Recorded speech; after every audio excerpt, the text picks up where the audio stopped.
Mesdames, Messieurs, bonjour et bienvenue dans cette édition du journal. Depuis hier, les candidats composent les épreuves du certificat d'études primaires session de juillet 2018. Après les premières épreuves, ils sont confiants.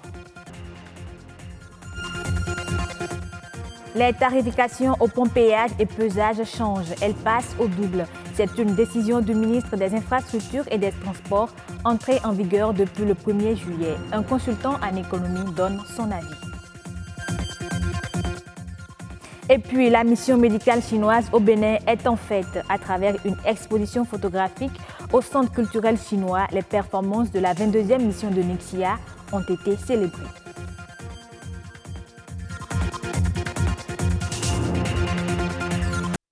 Depuis hier, les candidats à l'examen du certificat d'études primaires composent les premières épreuves. Pour le compte de la première journée, ils ont affronté 4 différentes épreuves qui portent déjà l'espoir d'une réussite. Louis Koudogbo, Rodrigue Babaguito. Nous sommes ici à l'école primaire publique de Kadjehoun où se trouvent 2 différents centres d'examen au nombre de 764 choisis sur toute l'étendue du territoire national pour l'examen du CEP, entendez certificat d'études primaires. Il est 17h24, la sirène vient de retentir, marquant ainsi la fin des épreuves pour le compte de cette journée. Les enfants sortent déjà des salles. Comment t'appelles-tu? Hassani Morayo et Petit Samat. Comment est-ce que ça s'est passé? Est-ce que les épreuves étaient abordables? Toutes. Comment tu t'appelles? Junior, Joy. Alors, dis-nous, les épreuves aujourd'hui, quelles sont les matières dans lesquelles vous avez composé? Aujourd'hui, on a composé en lecture, en expression écrite, en ES, en EST et en oral. À la fin de cette première journée, comment étaient les épreuves? Abordable, très facile. Donc, tu es sûr d'avoir 20 sur 20, 10 sur 10? À chaque épreuve. Comme vous pouvez le constater, mesdames, messieurs, les enfants sont tous pris de joie à la fin de cette première journée. Et du côté des chefs centres également, c'est la même chose. Du moins, ils confirment que les épreuves ne sont pas du tout difficiles pour l'élève moyen. Les épreuves auxquelles ont été soumis les candidats, on peut dire que c'est des épreuves qui sont à leur portée. Et je crois que dans le rang aussi des apprenants ou bien des candidats, les témoignages que nous sommes en train d'avoir jusque-là, on peut espérer que les résultats de cette année seront vraiment éclatants. Dans le centre Kadjehoun 2, sur 297 candidats inscrits, 4 ont brillé de par leur absence. Au centre Kadjehoun 1, le schéma est aussi resté le même. Nous avions 100 garçons, 141 inscrits, filles 142. Nous avions connu 4 absences, 3 garçons et 1 fille. Le mardi, nous débutons avec l'épreuve de mathématiques. Ensuite, l'épreuve de couture. Le mercredi, l'épreuve d'éducation physique et sportive. Dame pluie n'aura pas empêché les enfants de bien démarrer l'examen dans ce centre. Il n'y a plus qu'à espérer qu'il en soit de même jusqu'au dernier jour. Et puis, c'est effectif depuis le 1er juillet. Les tarifs de péage et pesage ont été revus. Ils sont passés du simple au double au niveau de chaque poste. Les nouveaux tarifs ont été annoncés par le ministre béninois des Infrastructures et des Transports. Un consultant en économie donne son avis. Il est au micro de Léonida Onzo.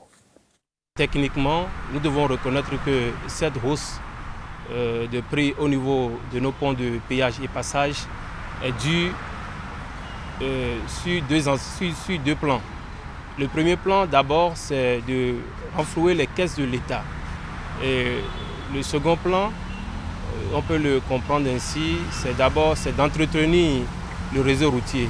Parce que vous n'êtes pas sans savoir que à 70%, à 80%, du réseau routier, c'est pratiquement les camions qui passent par les voies. Je ne dis pas une fuite en avance de la part du gouvernement, mais ce que j'aurais préconisé, ce que j'aurais proposé pour les prochaines fois, pour ces genres de décisions qui touchent immédiatement la population, j'aurais préféré que le gouvernement puisse vraiment associer les gens qu'il faut, c'est-à-dire l'homme qu'il faut à la place qu'il faut.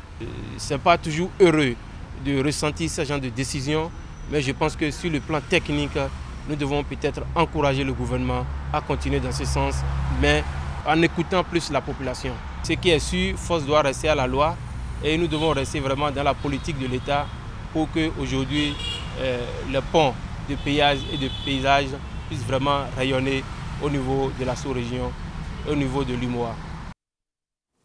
En marge de la journée de l'arbre célébrée au Bénin, l'association Famille Patriote AFP a mis en terre des plants de différentes variétés. C'était à travers une séance de reboisement organisée dans le 13e arrondissement. Pour elle, c'est un geste pour accompagner la promotion de l'économie verte. Pétroni Lokosu, Marcel Arrosi.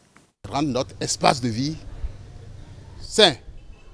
Parole de Léopold Ouensavi, chef du quartier Les Pylones. Nous sommes au nord d'Agla, dans le 13e arrondissement de Cotonou. Sur initiative de l'association Famille Patriote, la journée de l'arbre est célébrée en différé. Ceci pour soutenir la campagne de reboisement en cours sur le territoire béninois. Une centaine de plants de 3 variétés ont été mis en terre. Nous avons les plants de Kaya, le Ménila et le Superba. Nous les avons choisis pour leur particularité. Déjà, il faut prendre en compte le sol, la variété de sol que nous avons. Il ne faut pas que nous plantons des arbres qui ne puissent pas pousser sur le sol que nous avons. Nous avons choisi également les plants en fonction de leurs caractéristiques. Il y a des plants qui ont des racines dévastatrices alors que nous avons un sol assez fragile. Donc nous avons tenu compte de ces critères pour pouvoir choisir les plants. Ils sont conscients de l'importance de l'arbre, principale source d'énergie au Bénin. Ils rêvent, eux aussi, d'un Bénin plus vert. Aujourd'hui, nous sommes en train de mettre des plants. Nous allons les entretenir pour que ces plants, une fois mis en terre, puissent prospérer, puissent devenir des arbres et contribuer à notre objectif, c'est-à-dire celui d'avoir un espace beaucoup plus vert. C'est une manière de contribuer à préserver l'humanité contre les menaces que constituent les changements climatiques. Les relations sino-béninoises sont au beau fixe. Elles se lisent à travers une exposition photographique qui commémore le 40e anniversaire de la coopération médicale. Cet événement a eu lieu vendredi dernier dans les locaux du Centre culturel chinois. Objectif, mettre en lumière les performances de la 22e mission de Ningxia en République du Bénin. Lazare Migrant, Francis Fatan. Le 8 janvier 1978 est un jour mémorable. C'est en ce jour-là que la première mission médicale venant de la région autonome du Ningxia, en République populaire de Chine, s'est envolée vers le Bénin pour exécuter sa mission principale, sauver des vies humaines. Dans ce cadre, plusieurs réalisations ont été faites. Les chiffres sont éloquents. 3 millions de patients béninois ont été soignés, 130 000 hospitalisés, 57 000 opérés. Un grand nombre de maladies courantes et fréquentes ont été diagnostiquées et traitées. Et beaucoup d'opérations extrêmement difficiles ont été réalisées pour la première fois dans l'histoire du Bénin. Des tableaux de différentes sections de ces photos de souvenirs retracent les pas de lutte, les parcours glorieux des 22 missions médicales, les mots qui interprètent des années de gloire, les médailles d'honneur, les certificats d'attestation qui incarnent les hautes poursuites. Les populations des villes de Lokossa et de Natitengu ont commencé par bénéficier d'une consultation gratuite pour marquer le début de cet anniversaire. La Chine a décidé de fournir aux forces armées béninoises, sous forme de dons, une assistance en matériels et équipements médicaux d'un montant de 10 millions de yuan, soit environ 800 millions de francs CFA. Les forces armées béninoises viennent une fois encore d'être honorées et les autorités militaires à divers niveaux et moi-même mesurons la portée de cet acte hautement appréciable. Ce regard en arrière sur les réalisations du passé vise à nous inspirer à créer un meilleur avenir.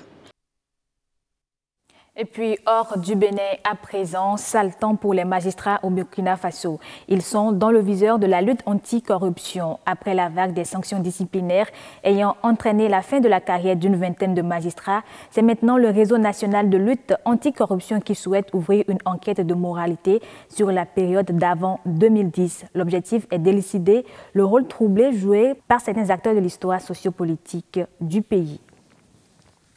La marine nigériane a intercepté à Calabar, dans l'état du Cross River, un navire de contrebande d'une valeur de 61 millions de naira, soit près de 100 millions de francs CFA, en provenance du Cameroun. Ce pays d'Afrique centrale partage une frontière longue de 1500 km du nord au sud, le long de laquelle s'est développée depuis des années une intense activité de contrebande préjudiciable au trésor public des deux pays. Fin de ce journal, merci de l'avoir suivi. Je vous retrouve avec plaisir à 19h45 pour d'autres informations.